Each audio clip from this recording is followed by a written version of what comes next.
You're listening to Zodiac Speaking, brought to you by AbJack Entertainment. Be sure to check out some of the other great true crime podcasts from this network, including The Murder in My Family, Missing Persons, Scene of the Crime, 3 Men and a Mystery, DNA ID, and All Things Crime. All of these podcasts are available for you to binge on right now, wherever you listen to podcasts. Subscribe where you're listening to this podcast so you don't miss an episode.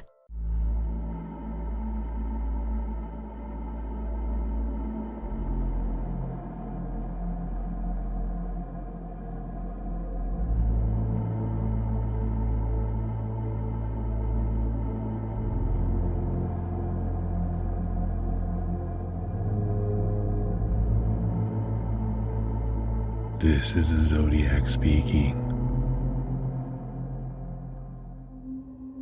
On March 13th, 1971, the Zodiac hinted at his involvement in the murder of Cheri Jo Bates in Riverside, who was found brutally slashed and stabbed in an alleyway located just 45 yards west of the Riverside City College library entrance. The Zodiac was responding to an article by Paul Avery in the San Francisco Chronicle on November 16, 1970, featuring the young student's murder and the accompanying communications that arrived in the aftermath of the slaying. In his letter, the Zodiac wrote, "I do have to give them credit for stumbling across my Riverside activity, but they are only finding the easy ones. There are a hell of a lot more down there. The reason I'm writing to the Times is this: they don't bury me on the back pages like some of the others." It was clear that the Zodiac was keeping his options open by claiming his involvement in Riverside activity, thereby leaving room for being responsible for either the murder of Cheri Jo Bates, the letters in her case, or both. On October 30th, 1966, it's believed that 18-year-old Cheri Jo Bates had arrived in her Volkswagen Beetle at the Riverside City College Library shortly before 6 p.m. She was there to check out 3 books and do some studying inside the Riverside Library annex. As per the police reports, a Mexican-American student later stated, quote, "He knew Cheri Jo Bates and had noticed her in the library the night in question. He said he saw the girl writing something with a ballpoint pen in her blue spiral school notebook. The boy told us he was outside about 5:30 p.m. waiting for the library to open at 6, and it was then he saw the girl." This is where the timeline goes cold on the whereabouts of Cheri Jo Bates, other than newspaper reports of, quote, "an awful scream which was heard between 10:15 p.m. and 10:45 p.m., and then about 2 minutes later, a loud sound like an old car starting up." The following Halloween morning, 48-year-old groundskeeper Cleophas Martin was traveling along Terracina Drive at 6:30 a.m., slightly west of the Riverside City College Library Annex, when he discovered the lifeless body of Cheri Jo Bates in a dirt driveway, approximately 100 feet from Terracina Drive. Cheri's body was face down between 2 vacant buildings, and a men's Timex watch with a broken strap lay just 10 feet from her body, presumably yanked off her killer's arm by Cheri during her struggle to save her life. The gravity of the crime scene was described by law enforcement in an article stating that, quote, "The driveway adjacent to 3680 Terracina Street was so churned up, it looked like a tractor had been over the ground. The girl, who was very athletic, put up a terrific struggle." The lime green Volkswagen Beetle that Cheri Jo Bates drove to the library the previous evening was discovered about 75 yards east of the driveway, parked just 30 yards beyond the library entrance. The Volkswagen was unlocked, with the windows rolled down and the keys in the ignition, with 3 library books neatly stacked on the passenger seat. It would also soon be discovered that the coil wire of her distributor had been pulled, effectively disabling the vehicle. 2 weeks after the murder on November 13, 1966, a library reconstruction was performed, in which 65 attendees of the library on the date of the murder were asked to reconvene and park their vehicles where they had parked 2 weeks earlier, and to sit in the same seats within the library. From this reconstruction, more information came out regarding eyewitness testimony. Some students who were acquainted with Cheri Jo said that they were in the library between 6:30 p.m. and 6:40 p.m. and did not see her during that time. A student named Walter Siebert stated that he and a few friends were in the library from 7:15 p.m. to 9 p.m., but did not see Cheri, whom they all knew. They said they saw 4 men dressed in work clothes sitting on a fence across from the spot where Cheri's car was found, but they didn't know them. When questioned, the 4 workmen said they remembered seeing Cheri near her car the night she was murdered, but they couldn't provide any more details.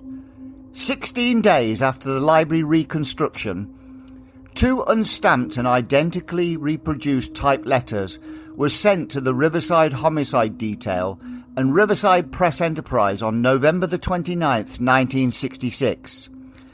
They contained an ominous message laying claim to the murder of Cheri Jo Bates on October the 30th, 1966.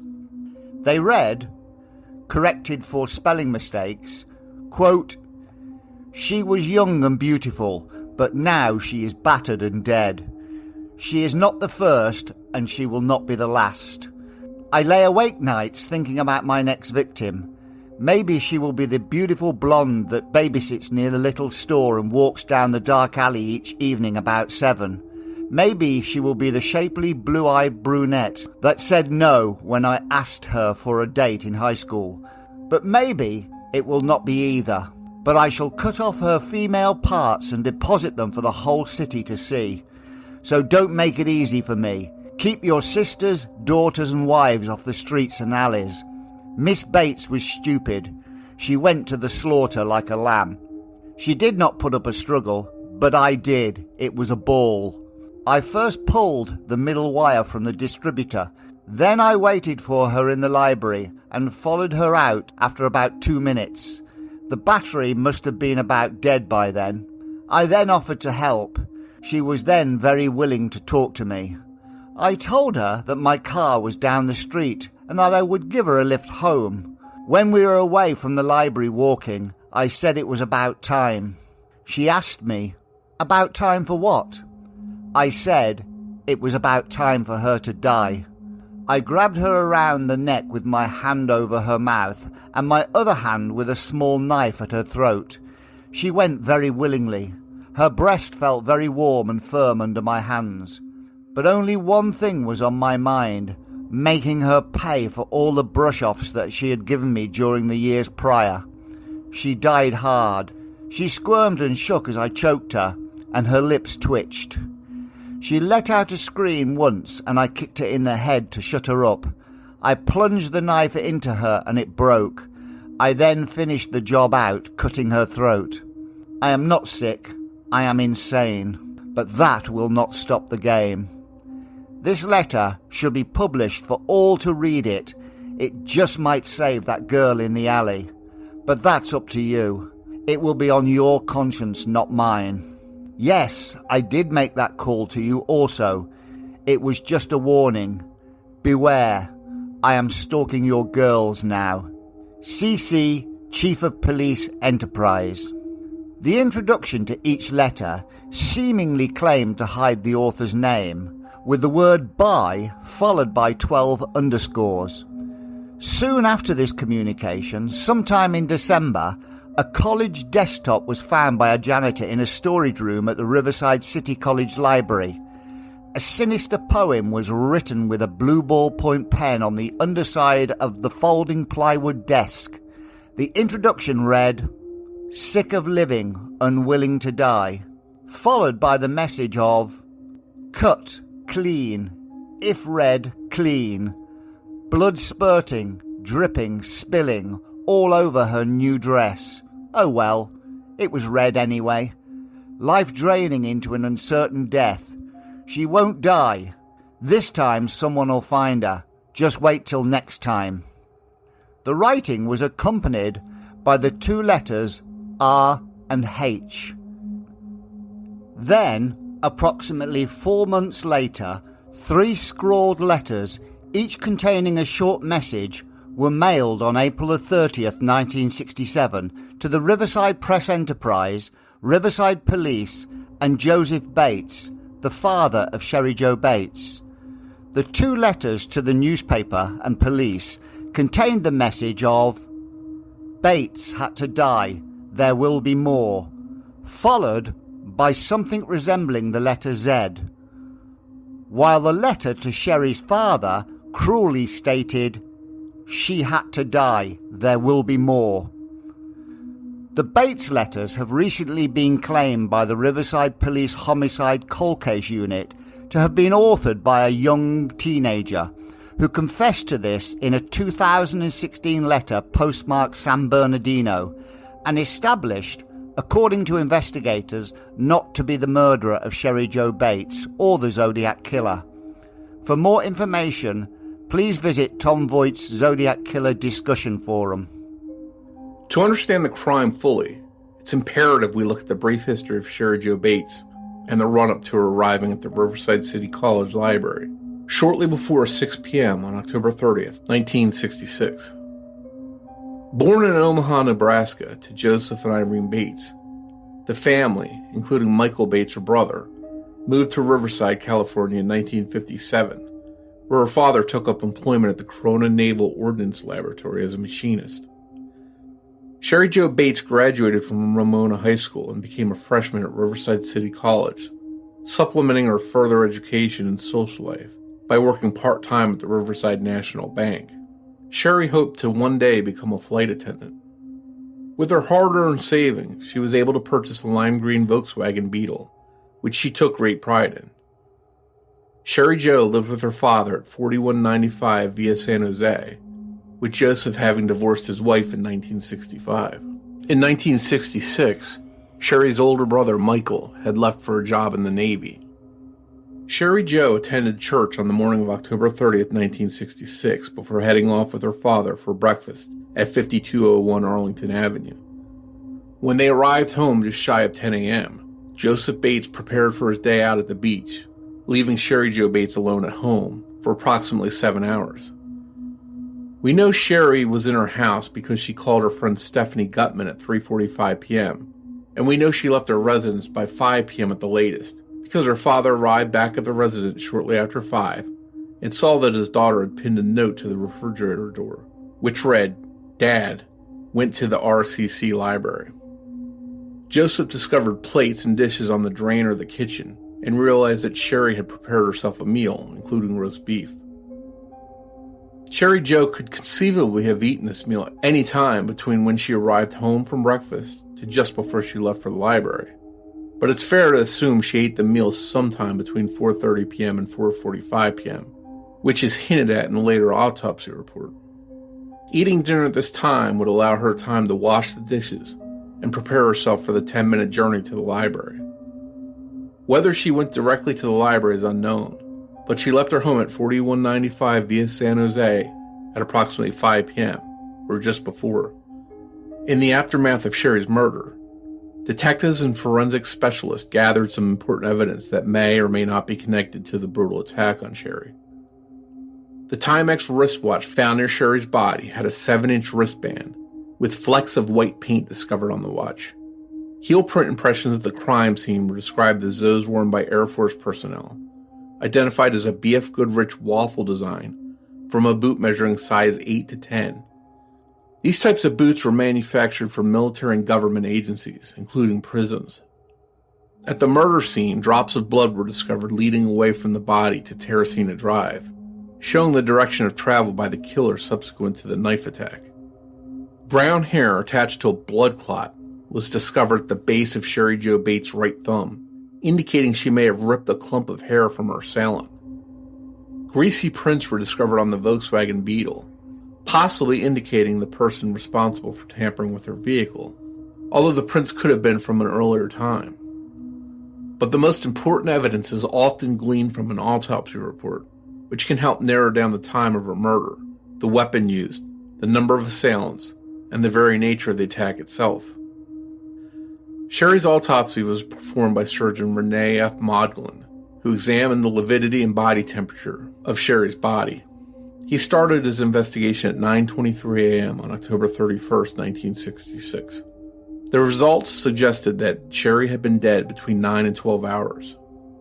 He also concluded that the gastric content suggested that she had eaten a supper-type meal not more than 2 to 4 hours before her death, thereby leaving some conflict to her exact time of death.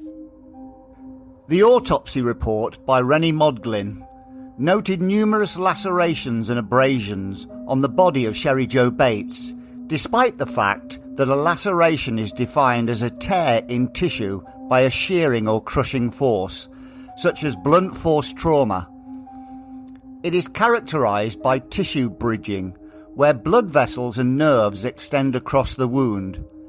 Lacerations are also characterized by irregular or contused margins with less bleeding. Therefore, we have to assume that Rennie Modglin was using the word laceration rather than the correct term of incised wound or cut, which are characterized by cleaner and more defined margins with no tissue bridging. Putting that aside, the autopsy was extensive, with the vast majority of wounds inflicted to the face, neck, arms and hands of Cheri Jo Bates, suggesting that she used her arms and hands to defend herself from the assailant's prolonged knife attack. Only 4 wounds were present on her torso, 1 on her back, with 3 on her front. All the 3 knife wounds to the front struck her breasts, 2 on the left breast and 1 on the right, possibly indicating that the attack was either sexually motivated or the killer was targeting her heart for maximum damage. However, these 3 wounds to her front only resulted in 2 superficial cuts on her left lung, with Rennie Modglin noting that there was no major damage to any of her internal organs. Cheri Jo Bates' forehead contained numerous petechiae caused by ruptured blood vessels under the skin, and in the context of the attack on the young woman, likely as a result of compression or restriction of the airways. She had bruising to her left cheek, along with several lacerations and abrasions to her face and lips, either caused by a blow to the head from her assailant or striking the dirt driveway as she was manhandled to the floor.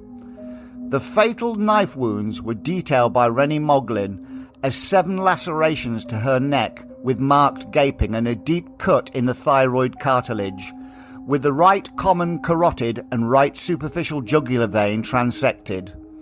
This is what ultimately killed Cheri Jo Bates through extensive blood loss. The reason I have detailed the autopsy report in this podcast is to blow away the persistent myth that Cheri Jo Bates was nearly decapitated. That wasn't the case. The autopsy also demonstrates that despite a prolonged attack, likely lasting in excess of 1 minute, the killer only struck the victim in the chest 3 times, none of which were fatal. One conclusion that could be drawn from these findings is that the killer was immature and inexperienced with limited strength, requiring 7 cuts across the neck of Cheri Jo Bates to finally end the resistance of an innocent and valiant young woman. One other crucial thing we may be able to learn from the autopsy report is whether the retelling of events by the author of the confession letter on November the 29th, 1966 was the truth or not, or whether everything contained within it was manufactured by reading the newspaper reports in the aftermath of the murder. It is also a misconception to conclude definitively that the knife measured 3.5 inches long and 1/2 inch wide. At autopsy, there were no hilt marks on the skin of Cheri Jo Bates, which is why the measurements of the knife size by Rennie Modglin were described as the minimum instrument dimensions. Its width was able to be calculated by wound size, but its penetrative capacity could have been greater than 3.5 inches.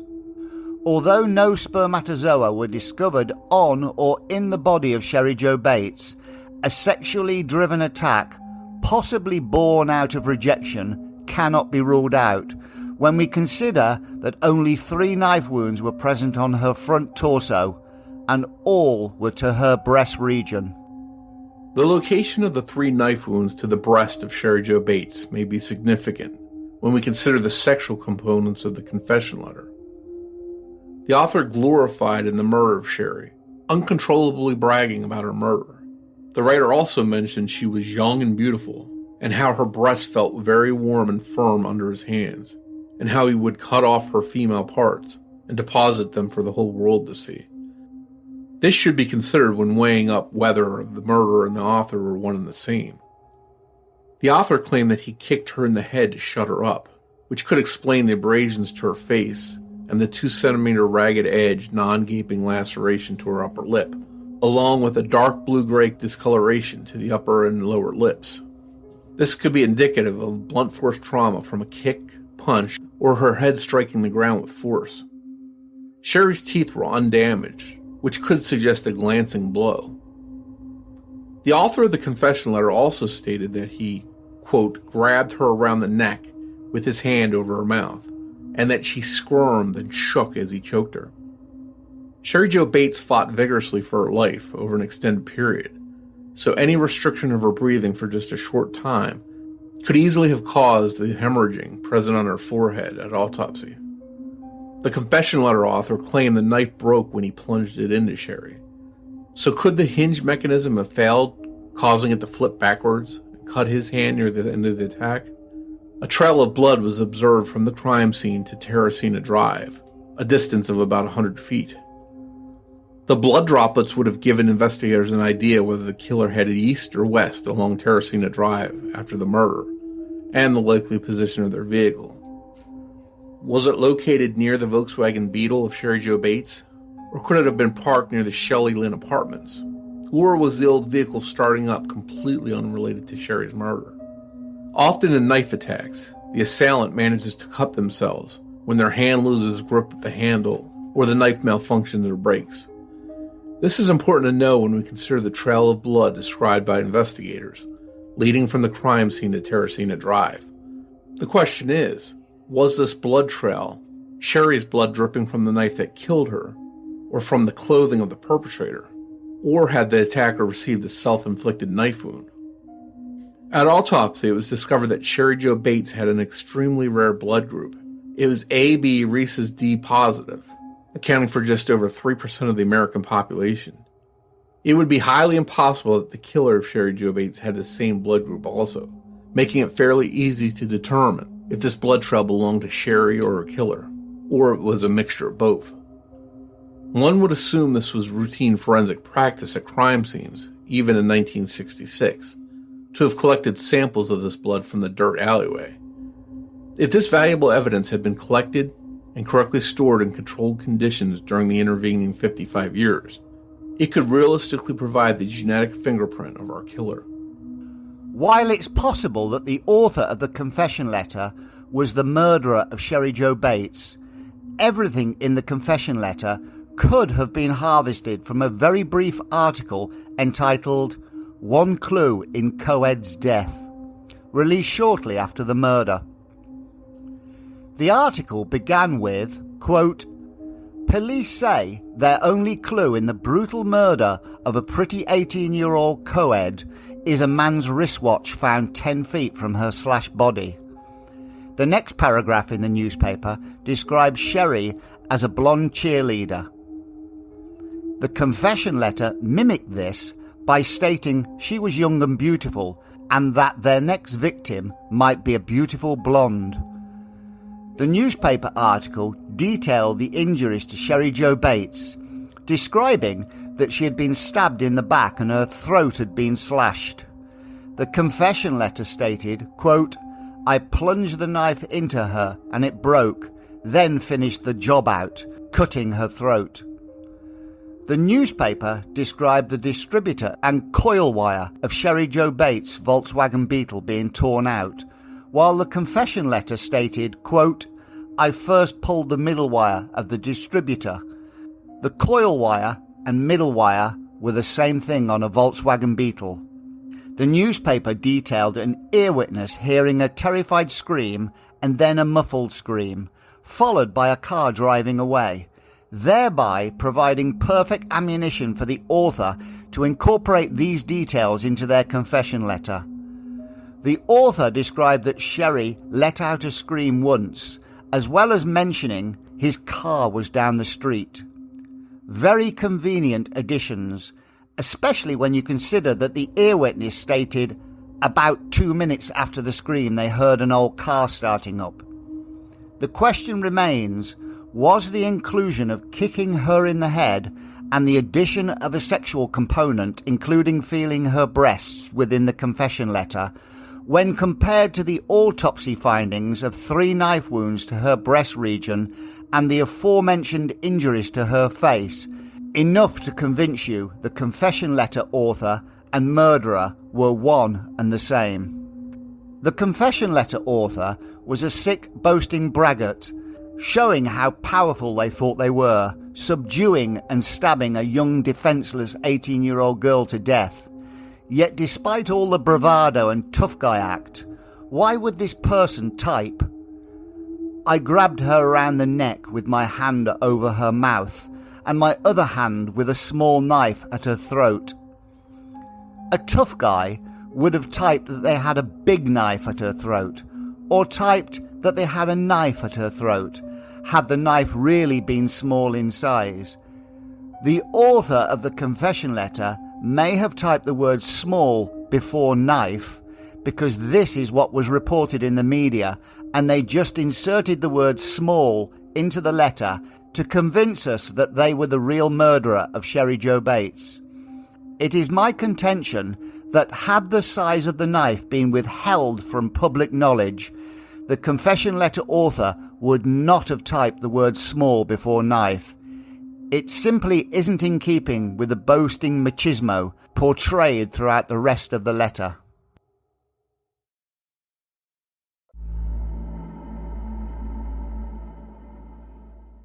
Right, we'll begin this discussion, Mike, by returning back to 1969 temporarily. The Zodiac killer stated, "To kill something gives me the most thrilling experience. It's even better than getting your rocks off with a girl." This is what he stated in the 408 cipher when it was decoded. He never seemed overtly sexual in any of his communications or attacks. Yet in the confession letter, the author describes how beautiful the girls are, types about cutting off female parts, and how Cheri Jo Bates' breast felt warm under his hands. The confession letter author also mentions the victim by name, something the Zodiac killer never did. The Zodiac killer also never bragged about any of his canonical murders, whereas the confession letter author brags endlessly about the graphic nature of Cheri's killing. How do we reconcile this as the same person? I think we could, if we're considering this as the same person, I think maybe what there is a maturity from 1966 to 1969. You know, the 66 confession letter could be a little bit of someone that's immature, talking about that kind of stuff. And by 1969, they've hit a maturity in their speaking and their language, and not the need to brag about their conquest or whatever, their sexual prowess. I think a lot of people have the opinion that someone like Zodiac or someone who killed Cheri could possibly be someone that didn't really have a lot of experience with girls. It's been theory for a long time that Zodiac was lonely and he was attacking couples on lovers' lanes because he didn't have the companionship and he couldn't go on dates with girls. So in his writing of "It's even more fun than getting your rocks off with a girl," he's writing about something that he may not have a lot of experience with, trying to prove himself, trying to make himself sound like he's an experienced person. And the same thing in the Bates confession letter. He may have wrote about "her breast felt warm under my hands." He might not have had experience at all with a girl sexually. So again, maybe there's a little bit of proving himself there in that language. And some of the language, I think people pointed out over the years too, reads a lot like some of the Jack the Ripper correspondences, in where he said he would cut women's female parts and distribute them.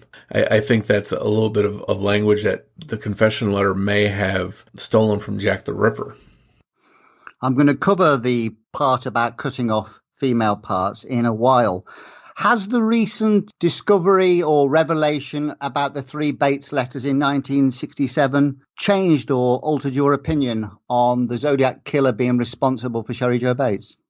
Well, I've always been of the opinion that, you know, as far as Zodiac killing Cheri, I've always not really had an opinion on that, because in the confirmed Zodiac attacks, he never tampered with anyone's vehicle. He never had an experience like that we know of in the confirmed attacks. So the attack on Cheri, where the killer spent a lot of time with her, disabled her car, That's not like any confirmed Zodiac activity. But the confession letter is like Zodiac. It speaks a lot of language that sounds like Zodiac, uses some of the same words. So I've always felt there's a possibility that Zodiac wrote the letter in the Bates case. Obviously, Sherwood Morrill, the state's top handwriting expert, felt that the writing belonged to Zodiac. And the confession letter and the Bates had to die letters are different. I mean, the confession letter's typed.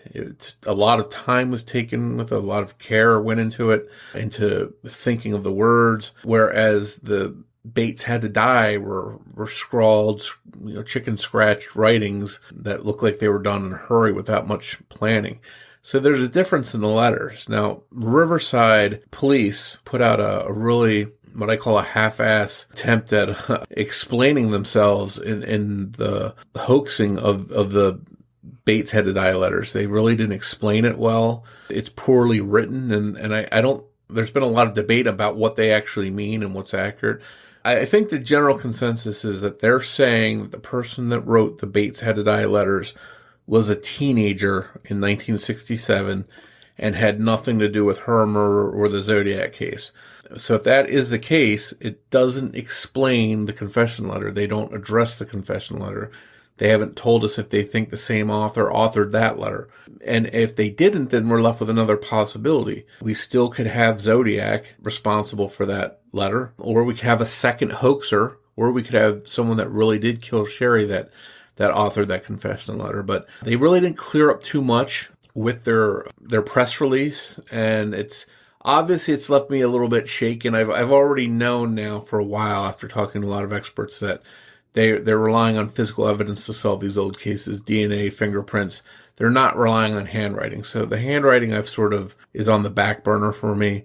I'm all about fingerprints, DNA, that kind of stuff that will prove cases one way or the other, guilt or innocence. And I think I tend to focus on that now as far as writing and correspondences. So for me, I'm a little bit wary of the Bates case writing now, obviously, but I'm still curious to know about the confession letter. But it has made me think that it's possible that there was never a Zodiac connection to Riverside. Yes, a lot of people argue that the Cheri Jo Bates murder was a lot different to the Zodiac murders, as well as such things as the possible Kathleen Johns abduction. But when we consider the Zodiac flip from the two couples he killed in Vallejo and Benicia, and then suddenly donned a costume, and nobody would have believed he was the Paul Stein murderer had it not been for the letter and the swatch of shirt he mailed in. So this probably shows the Zodiac killer was capable of altering his MO or signature between crimes. I think it's definitely a possibility that he could alter it. But for the most part, he stuck to a particular script. It was usually get in, strike, get out as fast as possible. The exception of Barry Esser, where he lingered there and talked with them for a little bit of time. But even the Stein case, short of taking the ride with Paul, as soon as he shot him, he rather quickly got out of the cab and started walking. So he doesn't usually have a track record of spending time with people. For the most part, it's get in, attack, and get out. You've been discussing recently on the forums about the Blue Rock Springs attack. Now, you have considered that the Zodiac killer lived close to the payphone at Springs in Tuolumne because the 40 minutes that elapsed between the attack and the call. The Zodiac killer made a point of emphasizing me and my car in the August the 4th letter, almost trying to convince us he hadn't walked to the payphone. If we argue for one killer for Riverside and the Bay Area, do you think it's possible he employed the same tactic in the confession letter, stating he would give her a lift home and that his car was down the street, to give the impression he didn't live near the Riverside College? Yeah, to me, it's misdirection. I mean, you bring up a good point about the mention of his car at Springs and Tuolumne. It's like he's trying to sell them on it. Hey, there was a black man that saw me in my car and reported it was this color. It's like he's trying to get them to think along those lines, when in reality it's probably something completely opposite. So to put that same train of thought into the confession letter, It may very well be that the person could have lived right there next to the college, and he wants them to start thinking about a car and where this person would have driven. And in reality, they may have lived right there within a stone's throw of the college.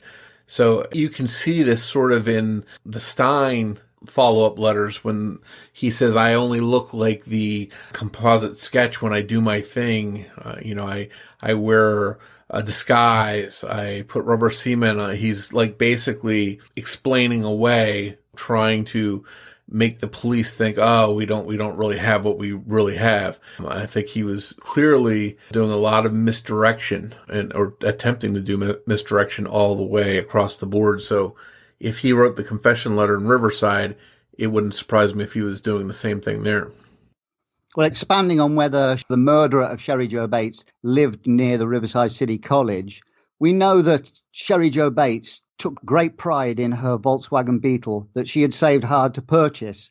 It seems inconceivable that a kind offer of assistance by a benevolent Good Samaritan would cause her to leave her keys in the ignition, her car unlocked, her windows rolled down, with her books laying on the passenger seat, and head down a dark alleyway when she was supposedly afraid of the dark. Has the disabling of her vehicle and the contents of the confession letter led people down the garden path to believe her vehicle was disabled without her knowledge? In other words, why couldn't her vehicle have been disabled in a spur-of-the-moment altercation with her attacker, somebody she likely knew? Do you think, and I'm going to ask you this, Rich, Yeah. Do you think it's possible in your mind that maybe someone was there talking with her, she was about to leave, and they just simply opened her hood and yanked the wire? Is that what you're getting at, possibly? I'm getting at that where she was for 4 hours and the screams being heard around 10:30, she may have been escorted back to her vehicle when this person attempted to go a little further than what she wanted. And when she tried to leave, he then disabled the vehicle at the time to prevent her from leaving him at that moment. In other words, it wasn't done in absence of her knowing about the disabling of her vehicle. That's a good point. And the police have sort of Riverside police have gone down the road thinking what the confession letter writer said, that they disabled her car and waited for her to come out of the library. And that's sort of the way the police have approached it. I don't think they've considered the possibility you just mentioned, which is an interesting one. But again, if the confession letter writer is her killer, it seems like they could be misdirecting with the mention of disabling her car and waiting for her to come out. Although there is some evidence that there was someone lingering, waiting, hiding in the shadows. You know, a witness reported someone seeing a young man in the shadows smoking a cigarette. So there is some kind of indication that seems to make it possible that someone was waiting for Cheri to come out of the library. But I think it's worth considering that maybe the car was disabled much later than we thought previously, and maybe the police have been wrong all along that he didn't disable it early on. He disabled it some point later to prevent her from leaving. Maybe she stuck her keys in the ignition to leave, and he says, no, you're not going anywhere, and then pulled the cord on her distributor at that point. Yes, because the condition of her vehicle, I can't see any reason why she would be led away willingly from that vehicle, leaving a vehicle in such a state. Yeah, and on the other hand, there doesn't seem to be too much of a sign of a struggle at her car, whereas I could see a scenario where she trusts someone enough to walk off with them. I don't know why she would leave her keys in her ignition at that point, but even if she went away with someone to get help, to get tools for her car, to get whatever, to leave her keys in the ignition just seems kind of weird. It seems like she would shut the door, lock it, and take the keys with her, even if she was going willingly with this person.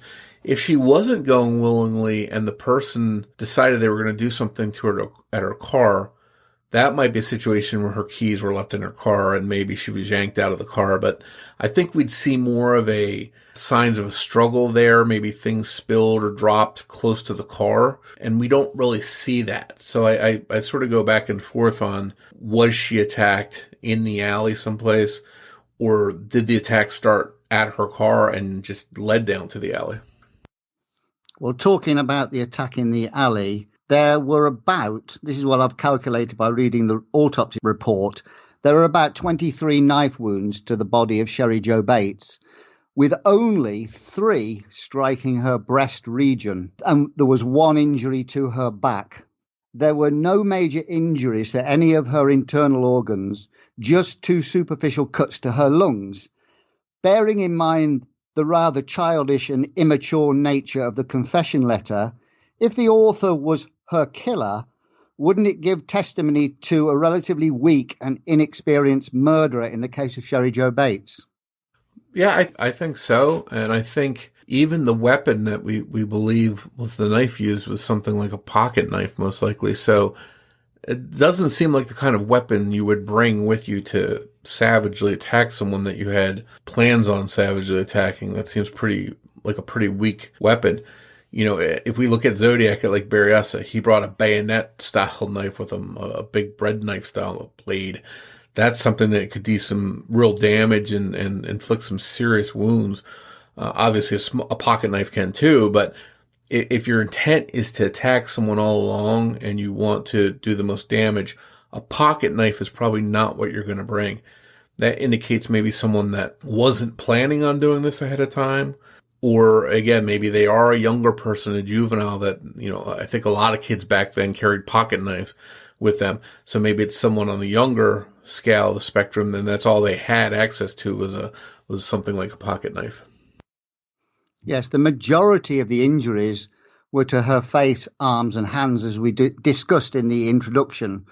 There was only 4 wounds on her torso, and 3 of those were to the breast region at the front, which got me thinking that maybe this was an attack on her private parts, and hence a sexual element to the attack, which is what the confession letter portrayed. Yeah, and it could be. Now, obviously, if there was a sexual component, there's no evidence she was sexually assaulted, but, you know, we've seen people that get some kind of thrill or sexual satisfaction from attacking people. And I think a knife attack also, you know, a lot of people tend to argue that as more of a feminine type of attack. And people have debated whether that could be a sign that the person wasn't sure in their sexuality or something like that. But then again, a knife attack could also be a sign that it's a personal crime. Because a lot of times knife attacks are personal in nature.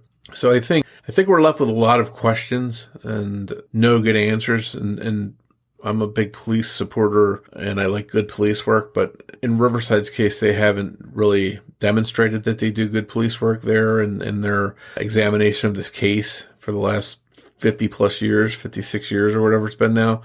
I think it's clear they've made a lot of mistakes. I mean, detectives reported that she was stabbed dozens and dozens of times. For TV shows, they've taken film crews to the wrong location, you know, where the crime actually happened. So I think it's clear they've made a lot of mistakes in judgment, and they've locked in a suspect for all this time, despite DNA ruling that suspect out. It's like they to the detriment of the case, they've maybe had blinders on, and I just don't know where the case stands, how solid a footing it is after all this time, after the things they've looked at. So although I'm hoping this case will be solved, I'm not super confident, but we'll have to wait and see. Yes, there was only 3 wounds to her front torso. That was her breast region. So the killer could easily have been targeting her heart for a quick kill. But what some people have assumed is, well, some people have postulated that there may be 2 people, one holding her and one slicing her, as in a form of pendulum motion. But all over her body, apart from a 4-inch laceration to her right arm, every wound measures between 1.4 centimetres and 1.9 centimetres, which is about half an inch, slightly over in some instances, which was the size of the knife deemed by Rennie Moglin at autopsy, because often a wound will be slightly bigger than the width of the knife because obviously the angle it's delivered at and how it's removed after it's penetrated the body. So it's usually slightly bigger. But this tends to blow away any myth that she was slashed across her body and being tortured. and more that she was simply, for the majority of the time, defending successfully a front attack with her arms and hands. That goes back to me with whether this is something premeditated or not. And you mentioned maybe trying to stab her in the heart. Trying to stab someone in the heart with a pocket knife is a tall order, because the blade itself isn't super big, and you've got to reach way in close and strike the right area. So I think this is a tall order to try and attack someone and kill them with a knife wound to the heart with that kind of weapon. I think we saw in the Berryessa attack with that big knife that Zodiac used, I think it was a millimeter from Brian's heart. Had it gone one way or the other, he probably wouldn't have survived the attack. But a pocket knife is definitely not going to be as damaging and as deep. And again, you have to reach way in and get closer to the person instead of several inches back to penetrate them. So I think you hit the nail right on the head that a lot of that stuff, as they're getting in, trying to get closer to Cheri, she's moving, she's probably putting her hands up, she's probably turning away, and that could explain a lot of those other wounds that weren't the fatal wounds. But obviously it's still a knife, even if it's a smaller knife. If you can get in and you can get to someone's artery, especially if they fall down, maybe a couple of those other wounds that weren't fatal were enough to knock her down. And then once they got into her vital area, like her throat, her neck, then obviously, even a small knife is enough to cut someone's artery or whatever. And then you've got massive blood loss. Just to expand on the small knife, Rennie Moglin at autopsy determined the knife was a minimum length of 3.5 inches, which meant it could have been bigger because he saw no hilt marks on her skin from the knife. And I think he determined the length of the knife from those breast wounds, because it's from those breast wounds that he calculated the depth, because from the exterior of the breast to the small lacerations on her lungs, that's how he determined the length of the knife, but made a point of calling it the minimum measurement of the knife because there were no hilt marks. Therefore, the knife could conceivably have been 4, 5, 6 inches. If that was the case, this could even more indicate a weaker attacker and not an experienced killer. Yeah, because if the knife is somewhat bigger and the wounds were still not that deep, maybe the person isn't as strong, wasn't able to drive it into her as much or inflict some of the wounds. And if we can, again, going back to Berryessa, and I don't have those numbers right in front of me from the reports there, but that knife, I would venture to guess, was a lot deeper and a lot more damaging in some of the wounds. So it'd be interesting to sort of compare the two. But again, I go back to just my own gut feeling. It just seems like the kind of knife that was used, there could be a lot more dependable ways, a bigger knife, a gun, something else. It just seems like that's what they had available at the moment. Maybe they made a split-second decision of what they were going to do, and the only weapon they had was this knife, and they had to make do with it. So let's move on a little bit.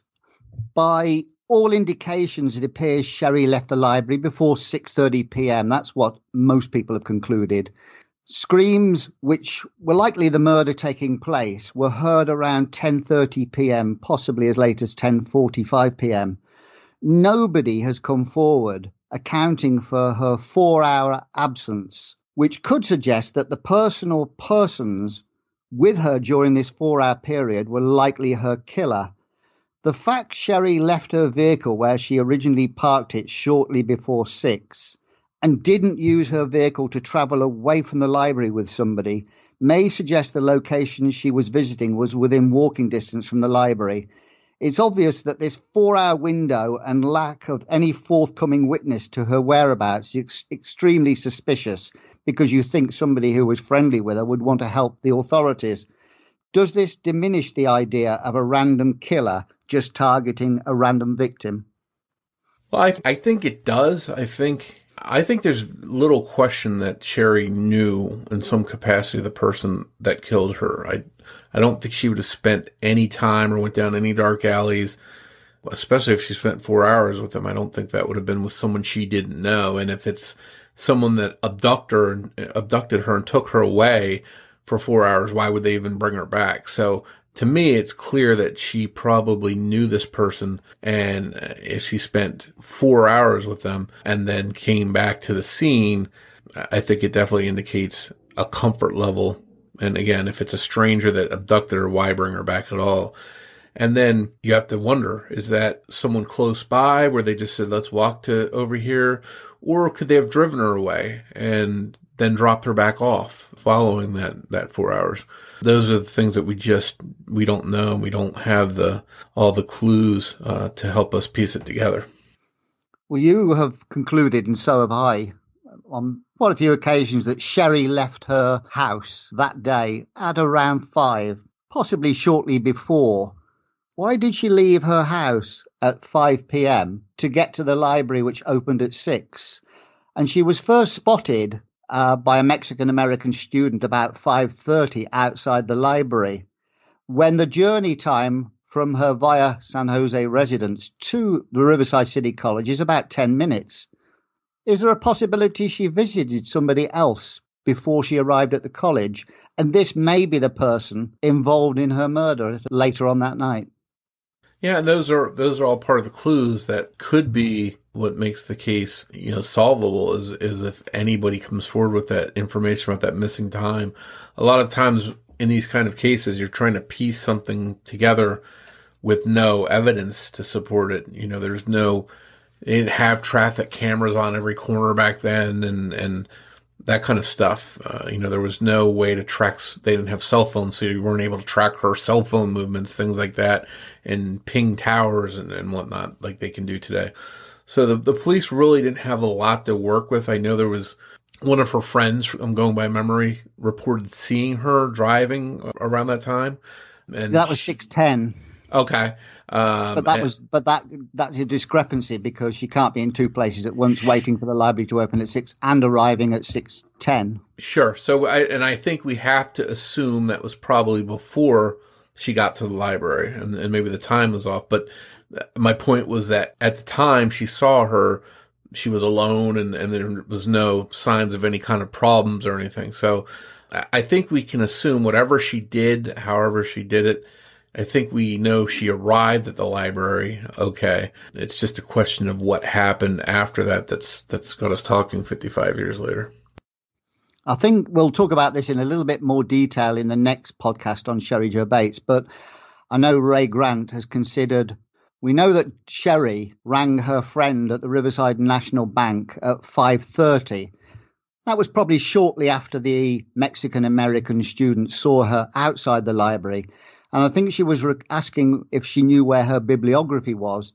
So if she'd have got back in her vehicle, driven home, looked for a bibliography, then returned back to the college, that could explain why she was seen at 6:10 arriving at the college, and also at the college at an earlier time at 5:30. That's one explanation we'll delve a little bit further into in the next episode. Yeah, definitely worth considering all the possibilities. Well, here's a guy you've probably heard of. William Lester Suff is on death row, responsible for the murder of 12 or more women from 1986 to 1992 in Riverside. 2 of his victims were murdered on October the 30th, just like Cheri Jo Bates. From 1974 to 1984, he was in jail for murdering his 2-month-old daughter in Texas. He graduated from Perris High School in Riverside County in 1968 and was 16 years of age when Cheri was murdered. In view of the possible immaturity shown in the murder and the contents of the confession letter stating, "Her breast felt warm under my hand, and I shall cut off her female body parts and deposit them for the whole world to see," it appears significant that William Lester Suff's murders included rape, strangulation, stabbing and mutilation, with 3 of Suff's victims having their breasts removed. He lured victims into his vehicle, and one of his favourite stomping grounds was the Riverside University Avenue, just a mile from Terracina Drive. If somebody's Zodiac killer suspect had connections this strong, they would be shouting it from every rooftop in America. Yet William Suff receives virtually no online attention when considering the murder of Cheri Jo Bates. Why? Well, and how old was Suff when he committed his first murder? When he committed his first murder, well, he would have been 16 at the time of Cheri Jo Bates. So you're looking at, he committed his first murder in 74. That was his daughter. So he'd have been 24. Yeah, I'm sorry. The only reason I brought it up, because he was 16 at the time Cheri Jo Bates was murdered, and the seeming immaturity and weakness of the attack, in my opinion. And I think that's maybe why he doesn't get the attention, because I think people just assume that's too young to be Cheri's killer. And again, we can argue back and forth. I mean, it's definitely fits the immaturity possibility that we see in the letter writing. But it could also be that he didn't start killing anyone until he killed his daughter in 74. So a lot of killers that go on to kill in their 20s, they might have disturbed, warped minds before them, but a lot of times they don't act on them. Now, some do kill. Jeffrey Dahmer, I think, was pretty young when he killed his first victim. But I think for the most part, killers don't start killing until they're older than that. I think that's probably why he hasn't got more traction, because people just feel that he's too young to have done that. And I also think, again, going back to Cheri knowing and spending time with someone, I wonder if she would spend that kind of time or know someone that well that was a couple of years younger than her. I'm just not sure that she would, but it's definitely worth considering. I mean, you make a good point there. Not actually traction that he committed the murder, but wrote a hoax confession letter. He wrote the confession letter in a fantasy that he would later fulfill 15 years later or so. It's definitely 20 years later, in fact. Yeah, it's definitely possible that the confession letter was hoaxed by someone, that they didn't really kill Cheri, as we've discussed, and it's very frustrating that the police don't even know this, but they basically said the letter contained things that only the killer would know. And that's just not true. The details that are in that letter were available in newspapers early on. How her car was disabled was available within 2 days of her murder in newspapers. So the police seem to think that only the killer could know what was in this letter, and that's just not accurate. Now, in the last few days, I've reconsidered the desktop poem. I believe the desktop poem and confession letter were very likely the same author, both created at about the same time. The author of the Riverside desktop poem may be writing about two attacks, that of the attempted murder of a young female student on the Riverside City College campus in April 1965, reminiscing in the present tense, "She won't die this time, somebody will save her." This girl was saved when she sought help at a nearby residence. The author of the desktop poem would then contrast this by stating, "Just wait till next time, RH," which I believe was referencing Riverside Halloween, hence the RH at the end of the poem. The confession letter utilizes the word time on 3 occasions also, stating, "I said it was about time. She asked about time for what, and I said it was about time for her to die." Ricardo Gomez from the MK Zodiac website found an article referencing the attempted murder of the young woman in 1965. It was entitled "Clean Cut Youth Sought in Stabbing," just like the beginning of the desktop poem. What are your thoughts on this connection and the Riverside desktop poem in general? Well, that's pretty interesting. I didn't recall that article until you just mentioned it, the clean-cut youth, but that does seem to tie in nicely to that poem. My thinking is, I've had a long respect for Sherwood Morrill, but after this, the latest thing that these letters that he concluded were from Zodiac may not have been from Zodiac, and it may just be the work of a teenage hoaxer. I've lost hope that the writing and the question documents in the Bates case are going to lead any place. Like now, I almost feel that the desktop, while it's interesting, I just sort of feel it's a red herring. It's a rabbit hole, because it's open to speculation. There's nothing solid there unless there's a palm print or a fingerprint on there that somehow matches to the Bates case or to the Zodiac case. I almost feel like I'm not even going to spend too much attention on that anymore. Although, again, the wording is interesting when you compare it to like the article you just mentioned. It seems like it could be tied to that. So I leave the possibility open that the writings are connected, but at this point I've lost faith in some of the writing stuff connected to the case. Have you seen the 1966-1967 Riverside catalogue? Which catalog was that? There's a catalogue about the students and about, in it particularly, there's a mention of a photocopying machine available for students for paper sizes of 8 to 11.5 inches, which happens to be the exact paper size of the 3 Bates letters that were claimed to have been hoaxed recently. No, that's interesting. I haven't seen that. You know, and also you have to consider the confession letter was ripped at the top and bottom, which may indicate, I don't know how this works, but whether there was any identification from a college or something like that on the paper that the guy had to remove before he sent it. Yeah, that's an interesting point. And also, you know, touching on that, it seems like the author of the confession letter knew to use like a copy of a copy of a copy of the confession letter as not to have his typewriter identified.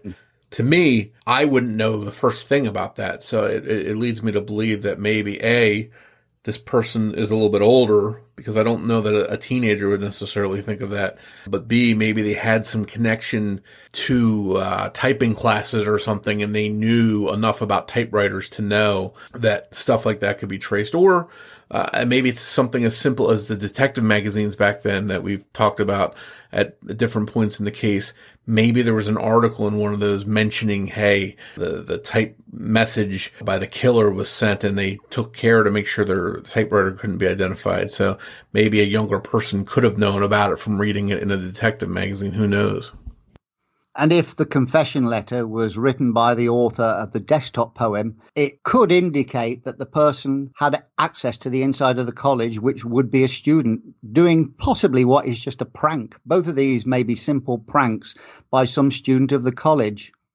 Yeah, and that's the thing. Some stuff could be tied together and connected, and us be talking about it 50 years when it really has no bearing on the case. Now, where the Bates confession letter is important, and I know that most people, a lot of people, think that there's no doubt whatsoever that the Zodiac letters, the little list letter, I think, for example, and that confession letter, I think there's no doubt because of the word choices, the same as spellings, that Bates letter was connected to Zodiac's later letter. Like he used the word squirm, twitch, he misspelled the word twitch. And I think there's, you know, that connection is there, whether that's Zodiac wrote the confession letter or he read about it in the magazine, which we've talked about on a previous episode, where the Bates confession letter was in one of these detective magazines in time for Zodiac to have seen it and decided to rip some words out of there and some phrases out of there for his own letters.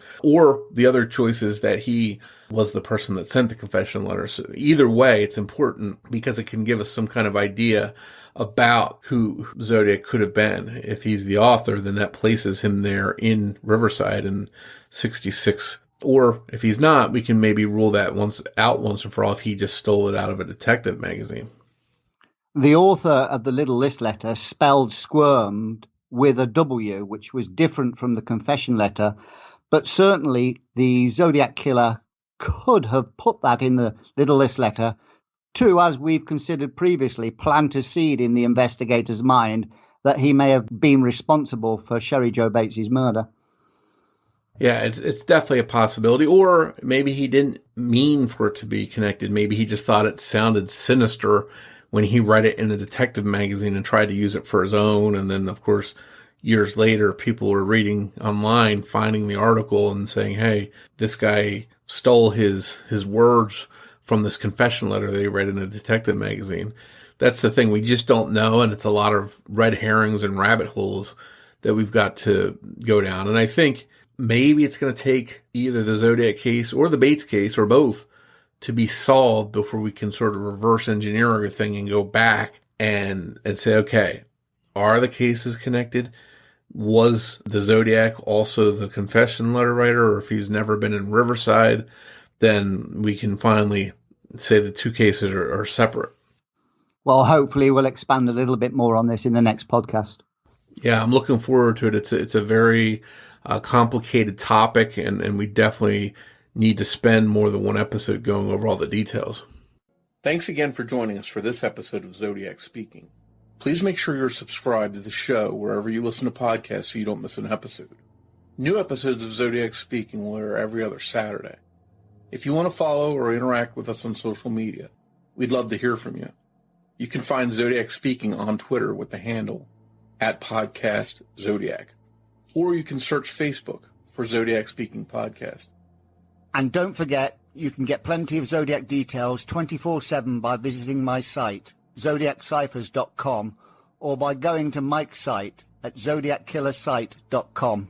We'd like to take a moment to thank all the people that have reached out to Rich and I to say congrats on starting Zodiac Speaking, or to compliment us on the podcast or the material we've covered so far. We really appreciate all the support, and if you'd like to help us grow, please take a minute to rate us and leave us a review wherever you listen to the show. You can also recommend Zodiac Speaking to your friends. We'll be doing a special Q&A episode coming up, so if you have any questions you'd like to ask, feel free to reach out to us on social media, or you can email us questions directly at zodiacspeakingpodcast@gmail.com. Rich and I would like to take this opportunity to let you know that instead of coming back with our next episode, part 2 of Cheri Jo Bates, 2 weeks from now, we'll be back here to air it 3 weeks from now, on September 11th, so be sure to tune in. As we wrap up this episode, we'd like to play a preview for you for a true crime podcast we think you'll enjoy. It's called Ye Olde True Crime, so give it a listen. Do you love true crime, but are looking for something different? It sounds like a sitcom. It does. The Benders. The kind of assholes you should probably leave them alone. Do you like learning about cases so off the wall they can't possibly be true? Her wig is enormous, but it is lifted off her head by a monkey. Do you love history, but want to hear about what they didn't teach you in school? It's just got a almost where you hang your horns sign. Do you like laughing awkwardly about cases that are bizarre and a little strange? They'd be able to wield so many knives with all of their little arms. Then we have the podcast for you. Join me, Lindsay. And me, Madison, for Ye Olde Crime, where we discuss the funny, strange, and obscure crimes of yesteryear. Listen every Wednesday, wherever you get your podcasts. And we'll see you next time with another tale as old as crime.